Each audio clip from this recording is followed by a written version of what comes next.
ƙasar Iran ta haɗa wa Amerika gadar zare kuma ta faɗa.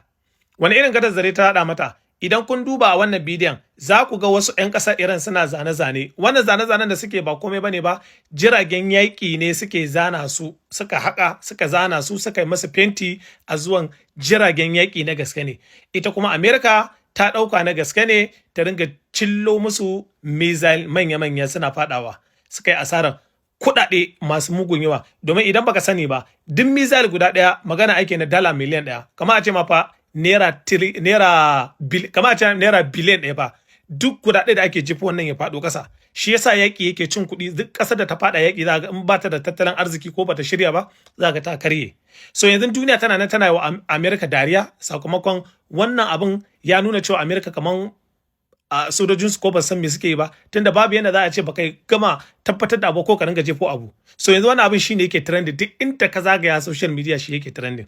Kuma sannan a labaran da yake fitowa a gefe guda, sojoji na ƙasar Iran sun dakawa sojojin Amerika wawa, sun cafke su hannu da hannu, wasu kuma sun kashe wasu. So amma shugaban ƙasar Amerika a gefe guda ya ce ƙarya ne. So jama'a, na san mutane da yawa suna bincike kuma suna duduba me ra'ayinku akan abin da shi shugaban kasar Amerika ya faɗa. A gefe guda kuma muna miƙa jaje da irin kashe-kashen da ake bayan Allah a arewacin Najeriya. Muna kuma Allah wadai. Jama'a, ya kamata mu tashi tsaye.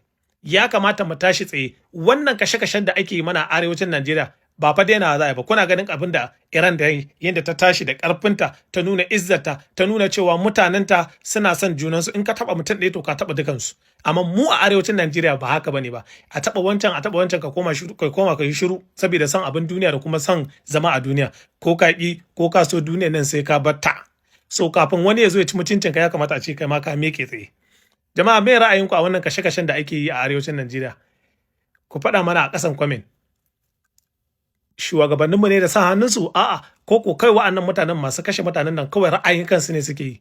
Da Allah ku rubuta mana ƙasan comment, domin kuwa na lura cewa idan wasu suka fito, in kaga an ce an kai mu wasu, an daka sojoji sun je sun daka musu wawa, ko an kai an tada wani sansanin yan ta'adda, to wa'annan ba su da iyayen gida. Wasu ne kawai suka koma guda suna abubuwan su. Akwai bidiyon wani mutumin da na gana ta gana akan cewa yana cewa wai wa'annan mutanen masu zuwa suna sace mutane. So akwai wanda shugabanni ne na arewacin Najeriya suka dauke su aiki suke kashe mutane, wasu kuma in kaga an je an kashe su to ba su da iyayen gida ne. So da ma me ra'ayinku akan wannan abun? Ni dai na ce ƙarya ne wannan, kawai ina ga wannan mutumin ya ci ya koshi ne, kuma kawai dai shirman banza yake faɗa. Amma abu da yawa ba mamaki kila wani ya shi ma kila tunanin shi ya zo haka.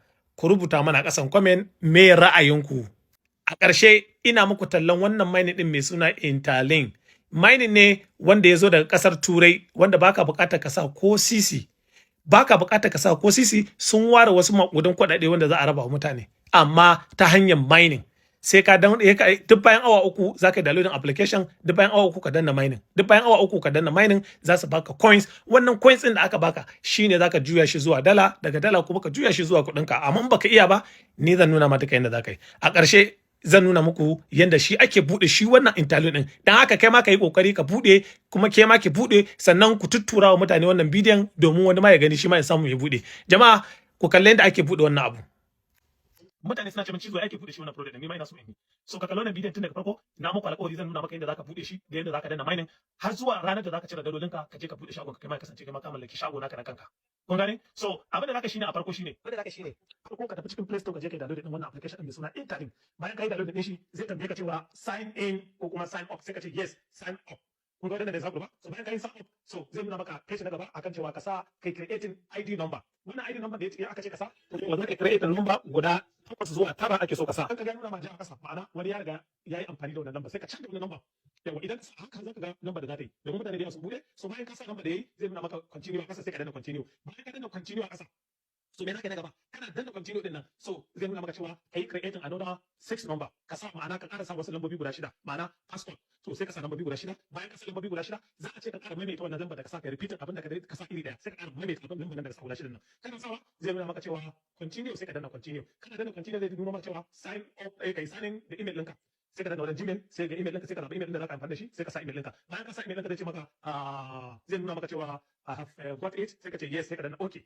So kana yin wannan ka gama, sai wajen mining nan ne wajen mining kamar da ke gani. Bayan ka danna mining, sai inda zaka je ka yi verify din fuskar ka, ma'ana shine KYC a tabbatar da wannan shine account ɗinka ne ta nan da zaka ba za su bari wani shiga ya saka ma kuɗi ba sai ka zo ka sa fuskar ka bayan ka sa fuskar ka cikin haske kana yin wannan ka gama sai kuma most important abu guda biyu da za su yi wanda za su baka guda 1000 kyauta ka dauki invitation kuɗi na wannan invitation kuɗin sai ka taba wajen can sama wajen kan mutum din nan kana taba wajen kan mutum din nan zai ga kasa ya rubuta maka cewa referral sai ka taba wajen referral kana taba to a nan wajen ka ga wajen sai wajen wajen zaka zo ka sa invitation kuɗi wannan lambobin kana sawa sai ka danna submit a gefe gashi nan sai ka danna submit kana danna submit shikenan wannan ka gama da shi za su baka guda 1000 take yanke in ka duba za ka kana da guda 1010 kenan so kuma ana yin mining duk bayan awa uku za ka ringa danna mining ka tabbatar da kai wannan abu sai abu da karshe da zaka yi is very important wanda suke bada shi ma 20% a cikin wayarka zaka ga wani kofi yana wucewa wasu abubuwa suna wucewa zaka ga wani kofi ya wucewa wannan kofin ya wuce ka dangwala shi kana taba shi zai nuna maka sign in sai ka ce yes sign in sai ka nuna maka sign in sai ka ce yes sign in to sai ka dan ja asa wayarka ka ja sama in ka ja sama zaka ga aka rubuta pool to sai ka taba wannan pool din to sai ka ƙara ja sama ka ja zaka ga inda aka rubuta cewa ka zo ka sa invitation code nan wajen sai ka kona invitation code din sai ka sa wajen kana sawa to za ka samu 20% gashi na rubuta zaka gani a wajen 20% wannan kyauta ne za su raba dan haka kai kokari kowa da kowa ya samu ya bude wannan abu America ce ta kawo wannan abu kuma ba na so kai da abin da nake faɗa har sai ka je kai naka binciken kai da abin da nake faɗa har sai ka zo kai bincike akan cewa abin da nake faɗa gaskiya ne ko ƙarya ne Allah subhanahu wataala ya ba mu sa ku yi share din wannan abin da nayi domin wani su gani wani ma bai san da wannan abin ba so mutane za su gani kuma su amfana Allah ya ba mu sa jama'a sai an jima ka tabbatar da ka bude wannan abu wannan muku alƙawarin zan kawo muku abin nan har zuwa ranar da za a yi launching sun ce za a yi launching a ƙarshen wannan shekara to kaga kafin wannan lokacin kowa ya tara abin da ya tara kuma zan nuna muku yadda za ku cire kuɗin ku yadda za ku mai da kuɗin ku koma dala daga dala kuma ka mai da shi zuwa naira na muku wannan alƙawarin Allah ba mu sa a yi sharing